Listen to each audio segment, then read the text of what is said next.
मेरे प्यारे मित्रों नमस्कार। आज हम पढ़ रहे हैं डिस्टिलेशन पार्ट 4। तो डिस्टिलेशन पार्ट 4 हम पढ़ रहे हैं। तो इसमें क्या है, आज का हमारा टॉपिक है डायग्राम ऑफ डिस्टिलेशन। सबसे पहले हम डिस्टिलेशन कॉलम कैसा दिखता है वो हम आपको समझाएंगे आज, और उसके बाद उसमें कौन कौन से टर्मिनोलॉजी यूज होती है, टर्म यूज होते हैं। फीड के लिए हम कौन सा टर्म यूज करते हैं, बॉटम प्रोडक्ट के लिए कौन सा टर्म यूज करते हैं, और फाइन प्रोडक्ट के लिए कौन सा टर्म यूज करते हैं। और इसके बाद एक्स क्या है, स्मॉल एक्स क्या है, स्मॉल वाई क्या है, और एक्स वाई डायग्राम बनाने के दो मेथड हैं। उनमें से पहला मेथड क्या है वो हम आपको सिखाएंगे। चलिए स्टार्ट करते हैं आज का लेक्चर।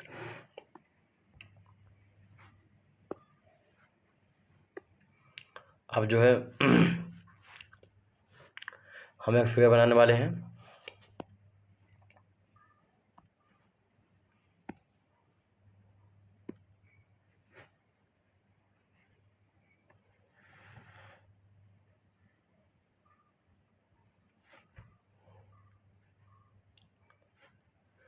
हम एक कॉलम बना रहे हैं।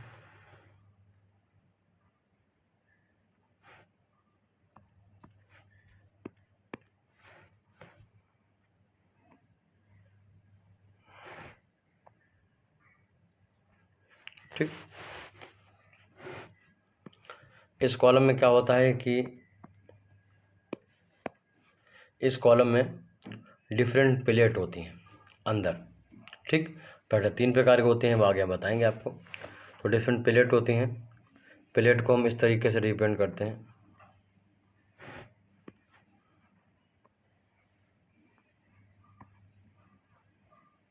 ठीक, ये एक प्लेट हो गई, दूसरी प्लेट हो गई।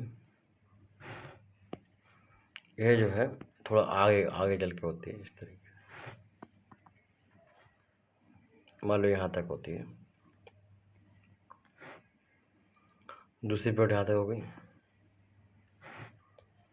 और हम देखें, अगर एक्चुअल फिगर देखें इनका, तो पीरियड जो होती है वो इस तरीके की होती है। और एक आपको सिंपल डायग्राम हम बता रहे हैं।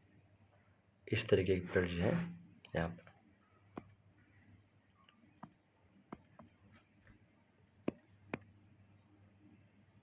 इसे डाउन कमर कहते हैं। और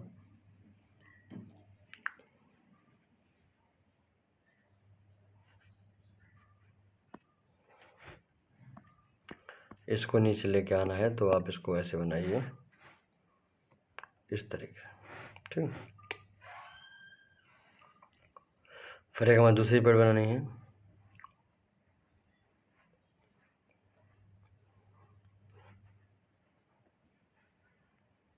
एक प्लेट आ गई। यहाँ पर हमने बनाई बियर, और बियर बनाने के बाद हमें इसको क्या करना है, इसको हमें इस तरीके से मैनेज करना है कि मटेरियल हमारा, हाँ थोड़ा सा बड़ा हो गया, यहाँ पर इस तरीके से बनाना है कि एक बियर बन गया। जो ऊपर ऐसी लाइन बनाता हूँ इसको बियर कहते हैं, और जो ऐसी लाइन बनाता हूँ इसको हम डाउन कवर कहते हैं। फिर यहाँ पर एक प्लेट आएगी, ये इसका बियर होगा, ये इसका डाउन कवर होगा। ठीक, और फिर यहाँ पे एक प्लेट आएगी, ये इसका बियर होगा और ये इसका डाउन कवर होगा। इस तरीके से सिस्टम ये कॉलम होगा। ठीक, ये कॉलम इस तरीके से काम करता है, और फाइनली सारा मटेरियल जो होता है वो बॉटम पे आ जाता है। ठीक, जो आपको मैंने बताया था कि जो मटेरियल हमारा लेस वोलेटाइल होगा वो बॉटम पे कलेक्ट हो जाएगा, और जो कंपोनेंट हमारा मोर वोलेटाइल होगा वो टॉप पे कलेक्ट होगा। यहाँ पर हमारे पास 3 to 5 मेथड हैं। उन मेथड से हम पता करते हैं कि हमें फीड को किस पॉइंट पर फीड करना है, यानी किस प्लेट पर डालना है, जिसको हम फीड प्लेट कहते हैं। जिस प्लेट पर फीड को डाला जाता है उस प्लेट को हम फीड प्लेट कहते हैं।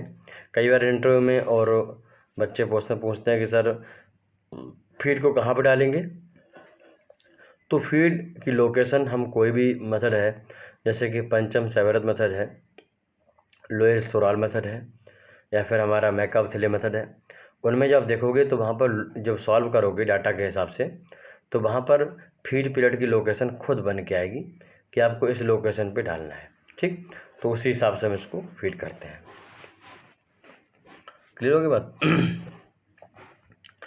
फिलहाल मैं मान लेता हूँ कि यह पीरियड जो है एक फीड पीरियड है, राइट।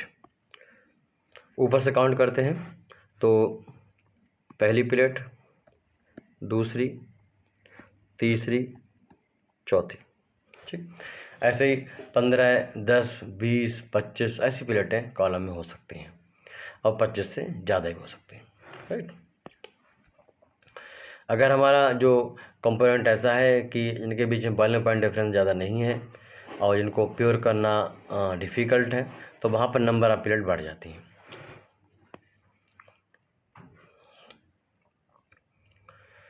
अगर हमारे क्लास को यूट्यूब पर देख रहे हैं तो हम आपको बता दें कि हम पैड क्लासें बहुत ही बेहतरीन तरीके से पढ़ाते हैं और बहुत ही मिनिमम फीस में पढ़ाते हैं। फीस को 2 बार में एज इंस्टॉलमेंट आप पे कर सकते हो। तो हम बिल्कुल बेसिक टू मैगज़ीन लेवल तक पढ़ाते हैं। डिप्लोमा, बीएससी, बीटेक, एएमआई, इन सारे क्लासेस को हम पढ़ाते हैं। तो आप लोग ज़रूर ज्वाइन करिए हमारी pad classes. Application chemical group है। वहाँ पर आप जब स्टोर सेक्शन में जाओगे एप्लीकेशन पे, तो वहाँ पर आप देखोगे कि पॉइंट है कि व्यू इंस्टॉलमेंट। तो वहाँ पर आप व्यू इंस्टॉलमेंट से फर्स्ट इंस्टॉलमेंट पे कर सकते हो और अगली बार में दूसरे इंस्टॉलमेंट पे कर सकते हो। तो बहुत आसानी से आप चीज़ों को पे कर सकते हो। चलिए, तो हम यहाँ पर क्या करते हैं कि हम इस कॉलम में फीड डालते हैं, और फीड डालने के लिए हमने सेकेंड पीरियड को सिलेक्ट किया है, फीड पीरियड को।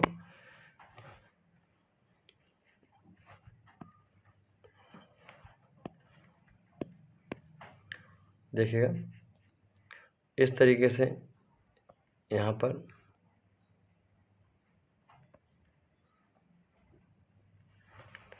जो हम इस तरीके से बनाते हैं, जो हीटिंग का साइन है, मतलब हमने जो फीड डालेंगे वो हीट करके डालेंगे, और थोड़ा सा उसमें कुछ पार्ट हमारा पार्सली वेपराइज भी हो जाएगा।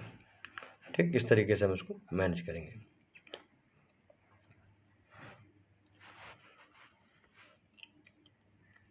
ठीक, हमने इसको कर लिया, और करने के बाद हम डाला इसको। नीचे से क्या होगी, वेपर आ रही होगी। वेपर आ रही होगी इस फीड को और गर्म करेगी, तो वेपर फार्म होंगी। वेपर को हम ऊपर से निकालेंगे, और इन वेपर्स को क्या करेंगे, हम इस तरीके से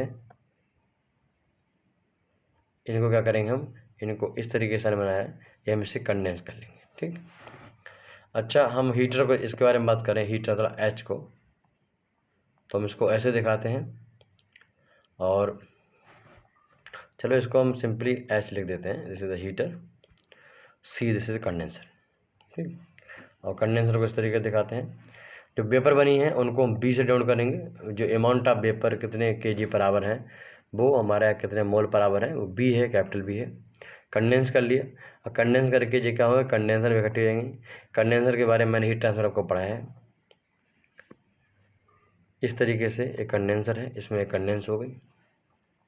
ठीक, तो एज ए पूल यहाँ पे इकट्ठा हो जाएंगे जी, और पूल इकट्ठा होने पर हम क्या करेंगे, कुछ पोर्शन इसका हम एज ए फाइनल प्रोडक्ट ले लेंगे। फाइनल प्रोडक्ट को हम कैपिटल डी से दिखाते हैं, और कुछ पोर्शन को हम इसमें वापस भेज देंगे, और जो पोर्शन वापस ऊपर भेजते हैं, टॉप से डालते हैं, उसको हम रिफ्लेक्स कहते हैं, और इसको हम एल से, कैपिटल एल से रिप्रेजेंट करते हैं। ठीक, और इतना समझ में आ गया जी, आपने देखा। अच्छा, नीचे से जो यहाँ पर कलेक्ट हो जाता है लिक्विड, जिसका बॉइलिंग पॉइंट ज़्यादा होता है, हम उसको दोबारा से इसमें फीड करते हैं। तो इसके क्या करते हैं, सबसे पहले हम इसको यहाँ से निकाल लेते हैं।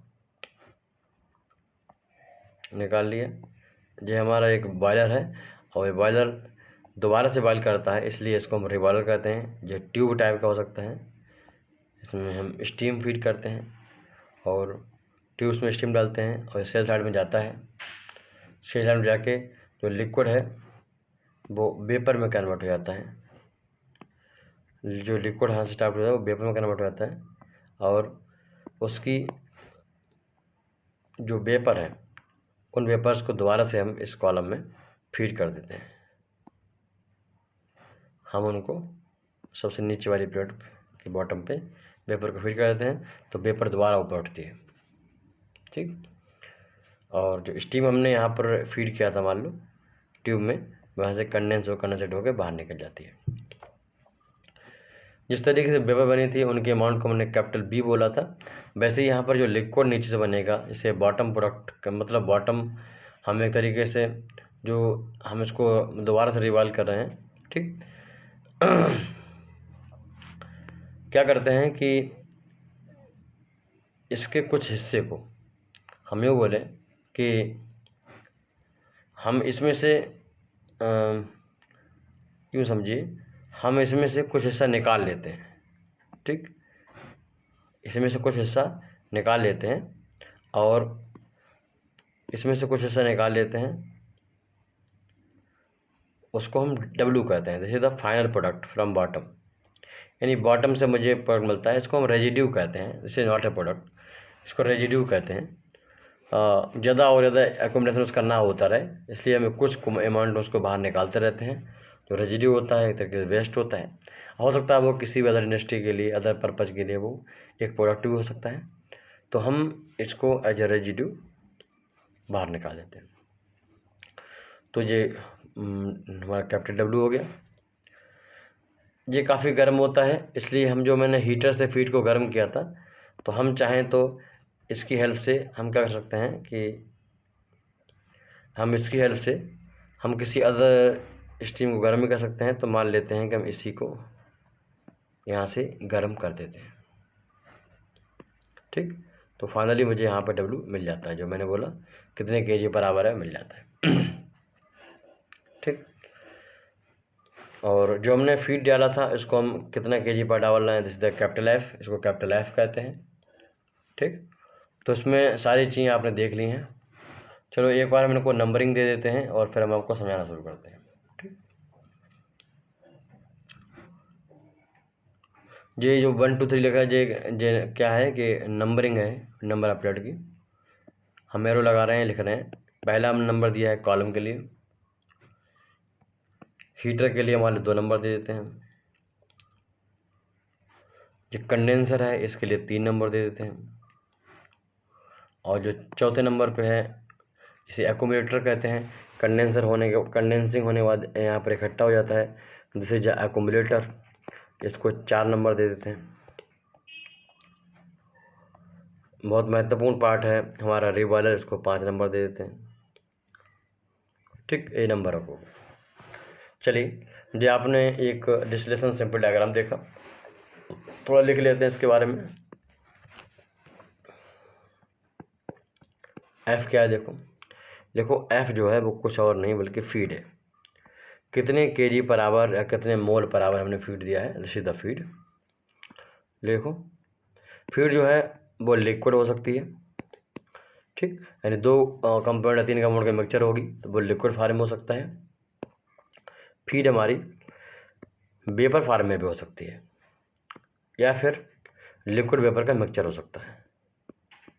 लिक्विड वेपर मिक्सचर हो सकता है।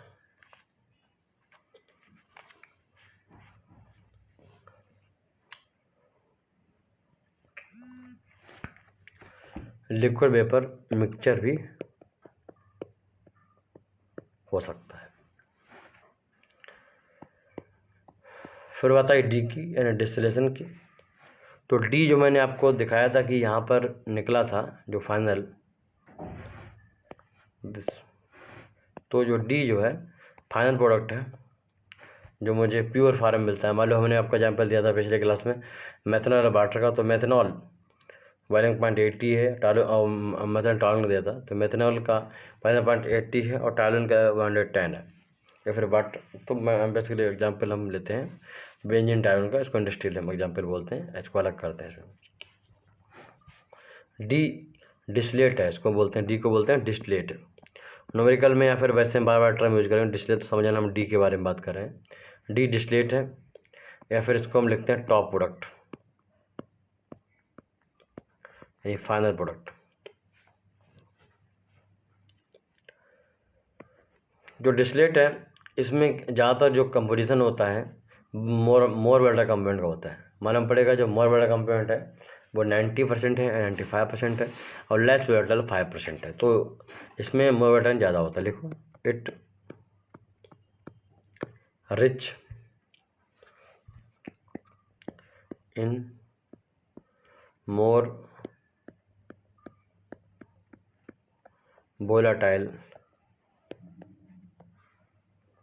कंपोनेंट। फिर डब्ल्यू क्या है? डब्ल्यू को हम बॉटम प्रोडक्ट कहते हैं,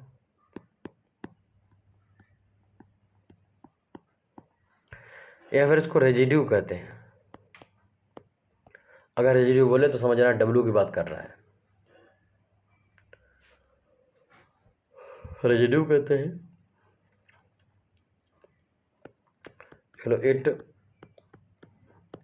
रिच इन लेस वोलाटाइल। अगर से कंपोजिशन के बारे में बात करें तो 90 to 95 जो कंपोनेंट है इसका वो लेस वोलाटाइल होगा, मतलब इसका बॉइलिंग पॉइंट ज़्यादा होगा। और दूसरी बात जो है कि इसमें जो कम 5% है वो मोर वोलाटाइल होगा, क्योंकि इसमें 95% लेस वोलाटाइल है और 5% मोर वोलाटाइल है, यानी इसका बॉइलिंग पॉइंट भी ज़्यादा होगा। ठीक, यानी इसको वेपराइज करने के लिए भी ज़्यादा एनर्जी देनी पड़ेगी और सिमिलरली इसको कंडेंस करने के लिए ज़्यादा एनर्जी देनी पड़ेगी। यहाँ पर कुछ और टर्म आए थे जैसे कि बी टोटल वेपर है कंडेंसिंग होने से पहले, चाहे डब्ल्यू हो चाहे एफ हो या डी हो, ये सब केजी पर आवर हो सकते हैं या फिर किलो मोल पर आवर में हो सकते हैं। डी आपने लिख लिया। एल क्या है? एल रिफ्लक्स है, ये भी किस में होगा? केजी पर आवर और मोल पर आवर। ठीक, यहाँ पर रिफ्लक्स रेशियो दूसरा टर्म होता है, प्रश्न मत हुई। रिफ्लक्स रेशियो को हम आर से रिप्रेजेंट करते हैं और ये 2-3 प्रकार का होता है। ठीक, वो नहीं बोल रहा हूँ कि मिनिमम मैक्सिमम, वो नहीं, इंटरनल, एक्सटर्नल और टोटल, एक और प्रकार है उसको। तो ये जो है हमारा 3 प्रकार, हम आगे बताएंगे इस बारे में। तो इस तरीके से आप देख सकते हो, चीज़ों को समझ रहे होगे। हम आगे बढ़ते हैं इसमें।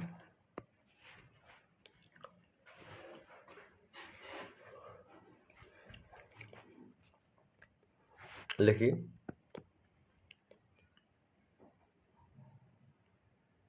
देखो, hot bottom product, hot bottom product may be used to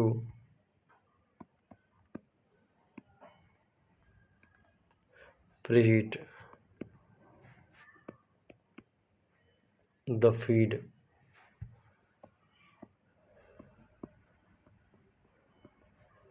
energy economy. जैसे मैंने आपको बोला कि हम कई फीड डालते हैं तो पहले उसको हीट अप करते हैं। तो अगर हम स्टीम को हीट अप करते हैं, ठीक, तो एनर्जी कंजप्शन होता है। बट अगर कहीं फीड मुझे गर्म मिल जाए पहले से तो बहुत अच्छी बात है। ठीक, तो हमें जो बाहर से एनर्जी देनी पड़ती है वो नहीं देनी पड़ेगी। हालांकि यहाँ पर हम तो कुछ हीटर है, डिफरेंट है। हीटर में अगर हमारे पास जो बॉटम प्रोडक्ट्स है उसे गर्म नहीं कर पा रहे हैं तो हमें बाहर से स्टीम देनी पड़ेगी, तब हीट अप करेंगे। तो हम कोशिश ये करते हैं कि प्रोडक्ट जो है पहले से गर्म हो। अगर हम जितना हाई टेम्परेचर का प्रोडक्ट डालेंगे, मतलब फीड डालेंगे, जो हम फीड का बात कर रहा हूँ, अगर हम जितना हाई टेम्परेचर का फीड डालेंगे उतना ही जो है हमें नीचे से गर्म, बॉटम से गर्म करने में कम दिक्कत होगी। मतलब रिबॉयलर जो लगा हुआ है उसको गर्म करने, उसकी जो उसमें स्टीम कंजप्शन है वो कम हो जाएगा। ठीक है, तो हमने लिख लिया कि हॉट बॉटम प्रोडक्ट में भी यूज्ड टू प्रीहीट। तो अब देखा, मतलब मैं कह रहा हूँ कि इसमें पहली बात दो पॉइंट मैंने कवर किए कि अगर फीड डाल रहे हो आप तो कोशिश करो कि फीड जो है वो आपकी हॉट होगी तो नीचे जो रिबॉयलर है उसको ज़्यादा स्टीम नहीं देनी पड़ेगी, पहली बात। दूसरी बात हम ये कहना चाह रहे हैं एज ए इकोनॉमी पर्पज़ कि आप उसको जो गर्म कर रहे हो तो किसी न किसी स्टीम से गर्म करोगे फीड को, तो आप उससे स्टीम से ना गर्म करके आप जो नीचे का जो हमारा प्रोडक्ट है हाई टेम्परेचर उससे भी गर्म कर सकते हो। भाई हमने यहाँ किया है। रिफाइनरी में आप देखोगे, रिफाइनरी में तो जो डिस्टिलेशन कॉलम बहुत ज़्यादा कॉम्प्लिकेट होता है और वहाँ पर हम बार बार जो डिफरेंट स्टीम है उनको गर्म करना है, तो हम उनको किसी न किसी ऐसे मटेरियल से गर्म कर लेते हैं जो हमारे लिए वेस्ट है। जैसे कि हमारा जो बॉटम प्रोडक्ट है उसमें रेजिड्यू है, उसमें वेस्ट है एक तरीके से, मगर उसके पास अभी एनर्जी है, तो हम उस एनर्जी का यूज कर लेते हैं। तो हम कहीं पर भी देखते हैं कि अगर कोई मटेरियल ऐसा है जो हम बिल्कुल फेंकने वाले हैं, तो उसके पास कोई एनर्जी तो नहीं है, एनर्जी का मतलब पैसा, तो हम उसकी एनर्जी को कहीं भी यूज कर सकते हैं by the help of heat transfer. आप लोगों ने हीट ट्रांसफ़र में आपने पढ़ा था, हमने किसी ने बेहतरीन तरीके से आपको पढ़ाया था कि क्या बोलते हैं उसको हीट एक्सचेंजर कैसे काम करता है, तो मैंने वहाँ पर आपको बताया था, काफ़ी मज़ा आया होगा आपको। ठीक है, चलिए फिलहाल हम फोकस करते हैं बात पे। जो हमने नंबर डलवाए थे तो नंबर में सबसे पहले डाला था, मैंने इशारा किया था आपको, तो वो कॉलम को रिप्रेजेंट करता था, देखो द कॉलम। दूसरे नंबर पे मैंने आपको बताया था the feed preheater, the feed preheater. Feed को हम प्रीहीट करते हैं, प्रीहीटिंग के लिए या तो हम स्टीम देते हैं या फिर हम नीचे के बॉटम प्रोडक्ट डब्ल्यू से हम उसको क्या करते हैं, गर्म कर लेते हैं।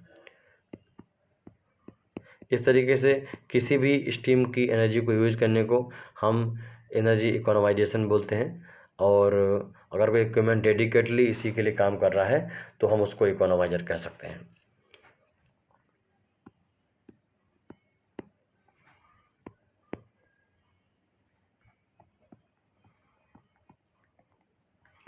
आप लोगों को याद होगा जब हम प्लांट में हम क्या करते हैं, इलेक्ट्रिसिटी बनाते हैं जीटीजी थ्रू, है ना, गैस टरबाइन जनरेटर थ्रू। हम जब उसको बनाते हैं, इलेक्ट्रिसिटी बनाते हैं, तो उस समय हम नेचुरल गैस का कंबशन करते हैं मान लो, तो वहाँ से मुझे क्या होता है कि गैसेस बनती हैं, उससे हम टरबाइन चलाते हैं, टरबाइन चला के फिर बिजली बनाते हैं। तो जो गैस एग्जॉस्ट गैसेज होती हैं, फ्लू गैसेज होती हैं, उनका टेम्परेचर ज़्यादा होता है, तो हम उनको एटमॉस्फेयर छोड़ने से क्या होगा, एटमॉस्फेयर गर्म भी होगा और नुकसानदायक भी एटमॉस्फेयर के लिए, और हमारी एनर्जी लॉस है। फोकस हम फिलहाल इंडस्ट्रियल पर्पज़ से, अगर मैं as a industrialist, as a हम इंडस्ट्रियलिस्ट बात करें या फिर हम एज ए बिजनेसमैन बात करें, तो हम देखें कि हमारे पास एनर्जी है, उसको हमें यूज करना है। तो उस एनर्जी के लिए हम क्या करते हैं कि कोई भी अगर हमें कहीं पर गर्म पानी की ज़रूरत है, मतलब हम नहाने के लिए नहीं बोल रहे हैं, गर्म पानी एज ए प्लांट पर्पज़ के लिए यूज है, तो हम उस फ्लू गैसेस से पानी को गर्म कर सकते हैं। तो अगर कोई इक्विपमेंट ऐसा है जिसमें हम ट्यूब में हम उस हॉट फ्लू गैसेस को एंटर करा दें, उसके ऊपर से पानी डालें, पानी गर्म हो रहा है, तो उस इक्विपमेंट को हम इकोनोमाइजर कर सकते हैं। आप इंडस्ट्री में जाओगे तो वहाँ पर इसी को देखोगे। 5वां देखो, इसी का देख लो, मान लो कंडेंसर। ऊपर जो प्रोडक्ट था उसको हम ओवरहेड प्रोडक्ट भी कहते हैं।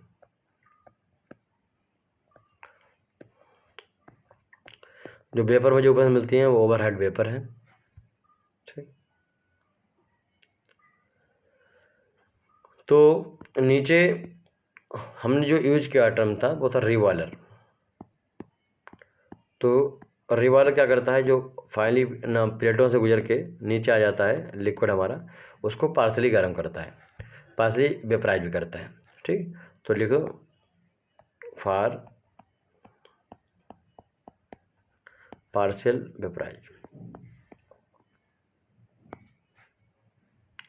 Vaporisation, partial vaporization of the bottom product. तो जो बॉटम प्रोडक्ट है निकलता है उसको हम पार्शियल वेपराइज करते हैं, वेपर एक कॉलम में अंदर चली जाती हैं, और लिक्विड का पोर्शन होता है उसको हम as a final product W निकाल लेते हैं।